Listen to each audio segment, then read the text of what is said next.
ମନୁଷ୍ୟ ଜୀବନରେ କଷ୍ଟ ଏବଂ ଚିନ୍ତା ତ ରହିବ, କିନ୍ତୁ ଚିନ୍ତାକୁ ପରିତ୍ୟାଗ କରନ୍ତୁ। ଭଗବାନଙ୍କ ନାମ ଚିନ୍ତନ କରନ୍ତୁ। ଭଗବାନଙ୍କ ନାମ ସ୍ମରଣ କରନ୍ତୁ। ବେଦ ପାଠ ଭଜନ କରନ୍ତୁ। ଦେଖିବେ ଜୀବନ ସୁଖମୟ ହୋଇଯିବ। ସମସ୍ତଙ୍କୁ ଓଁ ସାଇରାମ। ଚାଲନ୍ତୁ ଆଜି ଶୁଣିବା ମନକୁ ଛୁଇଁଗଲା ଭଳି ଆଜିର ସୁବିଚାର। ଭିଡ଼ିଓକୁ ଶେଷ ପର୍ଯ୍ୟନ୍ତ ଦେଖନ୍ତୁ, ଶୁଣନ୍ତୁ। କିଛି ନା କିଛି ତ ଶିଖିବାକୁ ନିଶ୍ଚୟ ମିଳିବ। ଭିଡ଼ିଓକୁ ଶେଷ ପର୍ଯ୍ୟନ୍ତ ଦେଖନ୍ତୁ। ଯଦି କିଛି ଶିଖିବାର ଅଛି ତାହେଲେ ପାଳନ କରନ୍ତୁ। ଭିଡ଼ିଓକୁ ଶେଷ ପର୍ଯ୍ୟନ୍ତ ଦେଖନ୍ତୁ, ଶୁଣନ୍ତୁ। କିଛି ନା କିଛି ତ ଶିଖିବାକୁ ନିଶ୍ଚୟ ମିଳିବ। ତାହେଲେ ଚାଲନ୍ତୁ ଶୁଣିବା। କାଉ କାହାର ଧନ ଚୋରି କରି ନିଏ ନାହିଁ, ତଥାପି ଲୋକେ କାଉକୁ ଭଲ ପାଆନ୍ତି ନାହିଁ। କୋଇଲି କାହାକୁ କେବେ ଧନ ଦେଇନଥାଏ, ତଥାପି ଲୋକେ କୋଇଲିକୁ ବହୁତ ପସନ୍ଦ କରନ୍ତି। କାହିଁକି ନା ତାର ମଧୁର ସ୍ୱର ପାଇଁ। ତେଣୁ ବନ୍ଧୁ, ଭଲ କଥା ଟିକେ କୁହନ୍ତୁ। ଦେଖିବେ ସମସ୍ତେ ତୁମକୁ ଭଲ ପାଇବେ ଏବଂ ତୁମେ ସମସ୍ତଙ୍କ ମନ ଜିତି ପାରିବ। ସବୁ ମଣିଷଙ୍କ ଭାବନା ସମାନ ନୁହେଁ କି ଆମ ହାତର 5 ଆଙ୍ଗୁଳି ବି ସମାନ ନୁହେଁ। ଠିକ୍ ସେମିତି ଏ ଦୁନିଆରେ ଥିବା ସବୁ ମଣିଷ ଖରାପ ନୁହନ୍ତି କି ସ୍ୱାର୍ଥପର ବି ନୁହନ୍ତି। କିଛି କିଛି ପରିସ୍ଥିତି ଖରାପର ପରିଚୟ ଦେଇଥାଏ ଓ କିଛି କିଛି ପରିସ୍ଥିତି ସ୍ୱାର୍ଥପରର ପରିଚୟ ଦେଇଥାଏ। ଅଜବ ଏ ମଣିଷ। ପରିଶ୍ରମ ନ କଲେ ଭିକ୍ଷା ମଧ୍ୟ ମିଳେ ନାହିଁ। ତାହେଲେ ପରିଶ୍ରମ ନ କରି ସଫଳତାର କଥା ଚିନ୍ତା କରି ପାରୁଛ କିପରି? ମନୁଷ୍ୟ ଜୀବନରେ ମନୁଷ୍ୟର କ'ଣ ଅଛି? ସବୁ ତ ଅନ୍ୟମାନଙ୍କର।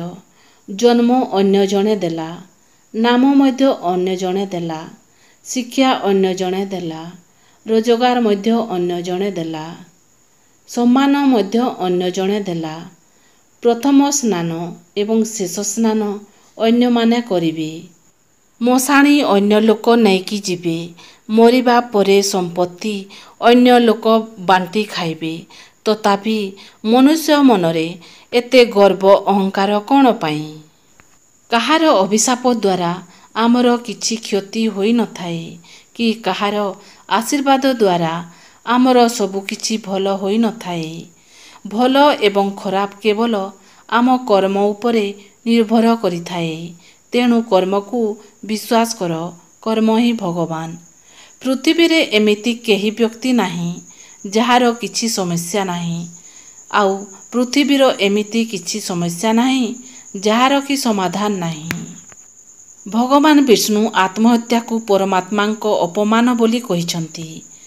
ଗରୁଡ଼ ପୁରାଣରେ କୁହାଯାଇଛି କି ଆତ୍ମହତ୍ୟା କରିଥିବା ଆତ୍ମା ଅକାଳ ମୃତ୍ୟୁକୁ ପ୍ରାପ୍ତି ହୋଇଥିବାରୁ ସବୁଠାରୁ କଷ୍ଟଦାୟକ ସ୍ଥିତିରେ ପହଞ୍ଚି ଯାଇଥାଏ। ରୋଗ ଦୁର୍ଘଟଣା ଭଳି ଅକାଳ ମୃତ୍ୟୁକୁ ଆମେ ରୋକିପାରିବା ନାହିଁ, କିନ୍ତୁ ଆତ୍ମହତ୍ୟାକୁ ଆମେ ରୋକିପାରିବା। ଯେବେକି କୌଣସି ବ୍ୟକ୍ତିଙ୍କ ମନରେ ଆତ୍ମହତ୍ୟା ଭଳି ଭାବନା ଆସେ, ତେବେ ତା ପୂର୍ବରୁ ଏହାର ପ୍ରାୟତଃ କଷ୍ଟରୁ ମୁକ୍ତି ପାଇବା ପାଇଁ ଆତ୍ମହତ୍ୟା କରିଥାନ୍ତି। କିନ୍ତୁ ଅଜ୍ଞାନତା କାରଣରୁ ସେମାନେ ଜାଣିନଥାନ୍ତି ଯେ ମୃତ୍ୟୁ ପରେ ବର୍ତ୍ତମାନ ସମୟରୁ ଅଧିକ କଷ୍ଟ ଭୋଗିବାକୁ ପଡ଼ିଥାଏ। ଭଗବାନ ସେହିମାନଙ୍କ ଉପରେ କୃତଜ୍ଞ ହୁଅନ୍ତି ଯେଉଁମାନେ କୃତଜ୍ଞର ସଂଜ୍ଞା ଜାଣନ୍ତି, ବୁଝନ୍ତି ଓ ପ୍ରୟୋଗ କରନ୍ତି। ଅପରପକ୍ଷରେ ସେହିମାନଙ୍କ ଉପରେ ଅସହିଷ୍ଣୁ ହୁଅନ୍ତି। ସାହାଯ୍ୟ, ସହଯୋଗ ଓ ସହାନୁଭୂତିର ମୂଲ୍ୟ କିମ୍ବା ମୂଲ୍ୟବୋଧ ସମ୍ବନ୍ଧରେ ଅଜ୍ଞ ହୋଇ କୃତଘ୍ନ ହୋଇଥାନ୍ତି। କାହାର ଖରାପ ସମୟରେ ତା ହାତ ଧରନ୍ତୁ, ତାକୁ ସାହସ ଦିଅନ୍ତୁ, ଆଶ୍ରୟ ଦିଅନ୍ତୁ। କାହିଁକି ନା ଖରାପ ସମୟ ତ କିଛି ସମୟରେ ଚାଲିଯିବ, କିନ୍ତୁ ସେ ଆଜୀବନ ଆପଣଙ୍କ ପାଖରେ ଋଣୀ ହୋଇ ରହିଯିବ। କିଛି ଭୁଲ ମଣିଷକୁ ବହୁତ କିଛି ଶିଖାଇଦିଏ। କିଛି ଅଭିମାନ ମଣିଷକୁ ପର କରିଦିଏ। କିଛି କଷ୍ଟ ମଣିଷକୁ ପଥର କରିଦିଏ। ଆଉ କିଛି ବାସ୍ତବତା ମଣିଷକୁ ବହୁତ ବଦଳେଇ ଦେଇଥାଏ। ଜୀବନରେ କୌଣସି ବି ରାସ୍ତା ନିଜେ ନିଜେ ତିଆରି ହୁଏ ନାହିଁ। ସେହି ରାସ୍ତାକୁ ମଣିଷ ତିଆରି କରେ। ମଣିଷ ଯେମିତି ରାସ୍ତା ତିଆରି କରିଥାଏ, ସେହିପରି ଗନ୍ତବ୍ୟ ସ୍ଥଳରେ ପହଞ୍ଚିଥାଏ। ଶବ୍ଦ ମଧ୍ୟ ଏକ ପ୍ରକାର ଭୋଜନ। କେଉଁ ସମୟରେ କେଉଁ ଶବ୍ଦ ପରଷିବାକୁ ହୋଇଥାଏ ବୁଝିଗଲେ ଏ ଦୁନିଆରେ ଶ୍ରେଷ୍ଠ ରୋଷେଇଆରେ ପରିଣତ ହୋଇଯିବ। ମନେ ରଖନ୍ତୁ, ନଇବାର ଅର୍ଥ ଏହା କଦାପି ନୁହେଁ କି ଆପଣ ନିଜର ସମ୍ମାନ ହରାଇଦେଲେ। ପ୍ରତ୍ୟେକ ମୂଲ୍ୟବାନ ଜିନିଷକୁ ଉଠାଇବା ପାଇଁ ନଇବାକୁ ହିଁ ପଡ଼ିଥାଏ। ଚାଲନ୍ତୁ ଶୁଣିବା କିଛି ନିୟମ। ଶୋଇବା ପୂର୍ବରୁ ପାଦ ଧୋଇବା। ପାଦ ଧୋଇ ଶୋଇଲେ ଶରୀର ଶୀତଳ ହୁଏ ଏବଂ ନିଦ୍ରା ଭଲ ହୁଏ। ପୂର୍ବ କିମ୍ବା ପଶ୍ଚିମ ଦିଗକୁ ମୁଣ୍ଡ ରଖି ଶୋଇବା।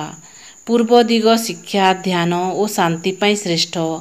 ପଶ୍ଚିମ ଦିଗ ଧନ ଓ ଭାଗ୍ୟ ବୃଦ୍ଧି ପାଇଁ ଭଲ। ଉତ୍ତର ବା ଦକ୍ଷିଣ ଦିଗକୁ ମୁଣ୍ଡ କରି ଶୋଇବା ମନା। ଉତ୍ତର ଦିଗ ମନ ଅସ୍ଥିରତା ହୁଏ, ରକ୍ତଚାପ ଓ ମନ ଦୁଃଖ ଆସେ।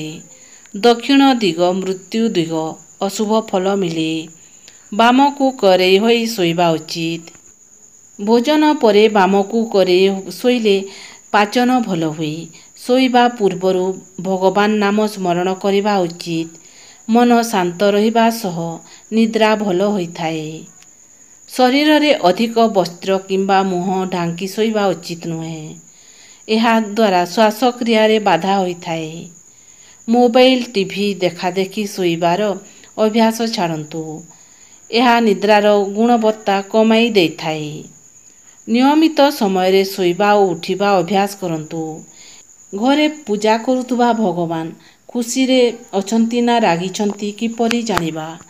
ସୋମବାର ଦିନ ରାତିରେ ଏକ ପାନ ନେଇ ସେଥିରେ ହଳଦୀ ଲେପ ଲଗାନ୍ତୁ। ସେହି ପାନକୁ ନିଜ ଉପରେ ଘୂରାଅ। ଘରର ଦ୍ୱାର ଦେଶରେ ଓଲଟାଇ ରଖିଦିଅନ୍ତୁ ଏବଂ କୌଣସି ଏକ ପାତ୍ରରେ ଘୋଡ଼େଇ ଦିଅନ୍ତୁ। ସକାଳେ ଏହାକୁ ଦେଖନ୍ତୁ। ଯଦି ହଳଦୀ ଲାଲ ହୋଇଯାଇଛି, ତେବେ ତୁମର କୁଳଦେବୀ ସମସ୍ତେ ଦେବତା ରାଗିଛନ୍ତି ଏବଂ ସେହି ଯଦି ହଳଦୀ ଧଳା ଅଛି, ତେବେ ତୁମର କୁଳଦେବୀ ରାଗିଛନ୍ତି ଏବଂ ଯଦି ହଳଦୀ ପରି ହଳଦିଆ ହୋଇଯାଇଛି ଏବଂ ପାନ ଖଣ୍ଡ ଖଣ୍ଡ ହୋଇଯାଇଛି, ତେବେ ତୁମ ଉପରେ କଳା ଯାଦୁ କରାଯାଇଛି ଏବଂ ଯଦି ହଳଦୀ ପରି ଏକ ପାନ ମଧ୍ୟ ଠିକ୍ ଅଛି, ତେବେ ତୁମର ସମସ୍ତ କୁଳଦେବୀ ଏବଂ ସମସ୍ତ ଦେବତା ଖୁସିରେ ଅଛନ୍ତି ବୋଲି ଜାଣିବେ। ସଂସାରରେ ଭଲ କାମ କରିବା ଅର୍ଥ ନିନ୍ଦା ଓ କଷ୍ଟ ତ ମିଳିବ। ଭଲ କାମକୁ କିଛି ଲୋକ ନିଶ୍ଚିତ ଭାବରେ ନିନ୍ଦା କରିଛନ୍ତି। ଯୁଗେ ଯୁଗେ ଭଲକୁ ନିନ୍ଦା ମିଳିଛି। କାରଣ ମିଠା ଫଳ ଫଳୁଥିବା ବୃକ୍ଷକୁ ବେଶୀ ଟେକା ମାଡ଼ ହୁଏ। ଖଟା ଗଛକୁ ବେଶୀ ଟେକା ମାରନ୍ତି ନାହିଁ। ଜୀବନରେ ଭଲ ମଣିଷକୁ ବେଶୀ ହିଁ ଦୁଃଖ ମିଳିଥାଏ। ଯଦି ଆଜିର ଭିଡ଼ିଓ ଆପଣମାନଙ୍କୁ ପସନ୍ଦ ଆସିଲା, ତାହେଲେ ସବସ୍କ୍ରାଇବକୁ ଟଚ୍ କରିକି ବେଲ୍ ଆଇକନ୍କୁ ଟଚ୍ କରିଦିଅନ୍ତୁ। କାହିଁକିନା ଏହିପରି ଭିଡ଼ିଓ ସବୁ ଆପଣମାନଙ୍କ ପାଖକୁ ପହଞ୍ଚି ପାରିବ ଆଉ ଆପଣମାନେ ଏହିପରି ଭିଡ଼ିଓ ସବୁ ଦେଖିପାରିବେ। ତାହେଲେ ରହୁଛି। ଓଁ ସାଇରାମ, ଜୟ ସାଇରାମ।